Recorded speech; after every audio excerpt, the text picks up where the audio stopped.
Situé dans l'archipel des Tuamotu, l'atoll de Hao est en cours de dépollution depuis 7 ans. L'armée a rasé le centre d'expérimentation du Pacifique, rendu inutile par l'arrêt des essais nucléaires, mais on a laissé derrière 150 000 mètres cubes de terre polluée à décontaminer. Les sols et le poisson sont imprégnés, la santé de 1200 habitants est menacée. C'est pourtant là qu'un investisseur chinois projette une industrie aquacole géante pour concurrencer le saumon de Norvège.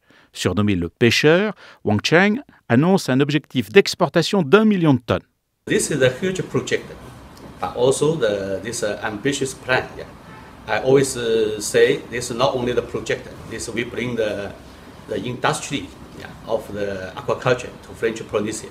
L'architecte va dessiner un complexe sur pilotis pour parer le risque de submersion en cas de cyclone. Même à Tahiti, il n'y a pas d'usine de cette taille. Objectif, construire la plus grande base mariculture dans le Pacifique. La zone du projet concerne un domaine de 35 hectares sur l'atoll de Hao.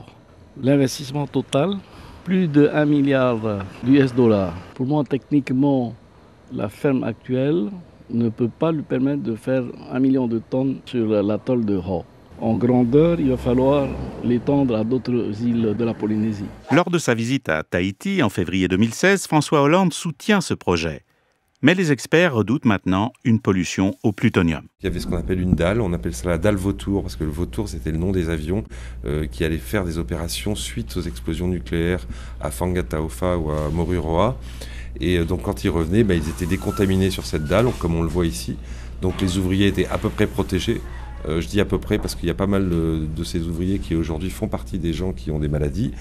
Mais le problème, c'est que le plutonium est resté sous les dalles et une analyse récente a montré qu'il y avait du plutonium sous ces dalles. Ça veut dire que quand le ministère de la Défense avait fait son étude radiologique sur Hao en 2000, ils n'avaient pas regardé s'il y avait du plutonium ou pas. Limogé en 2013, Bruno Barillot réclamait une levée de doute sur la présence de plutonium.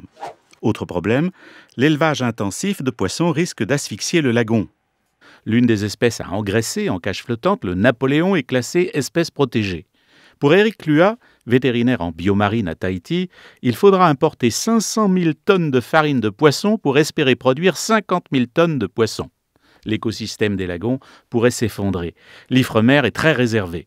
Le gouvernement autonome polynésien promet de ne pas sacrifier nos lagons, mais personne ne refuse 800 millions d'euros d'investissement si la priorité est accordée à l'emploi local. La vie va beaucoup changer parce que depuis le départ du CEP, c'est-à-dire en 96-2000, donc l'activité économique a beaucoup baissé.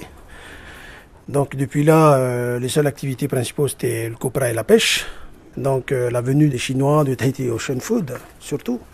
Ça permet un nouveau souffle, un nouvel air. Espoir compréhensible, mais souvenons-nous que dès 2012, l'étude Artelia, mettait en garde les habitants contre la pollution au PCB et aux métaux lourds et recommandait aux habitants de ne plus manger de poissons du lagon plus d'une fois par mois.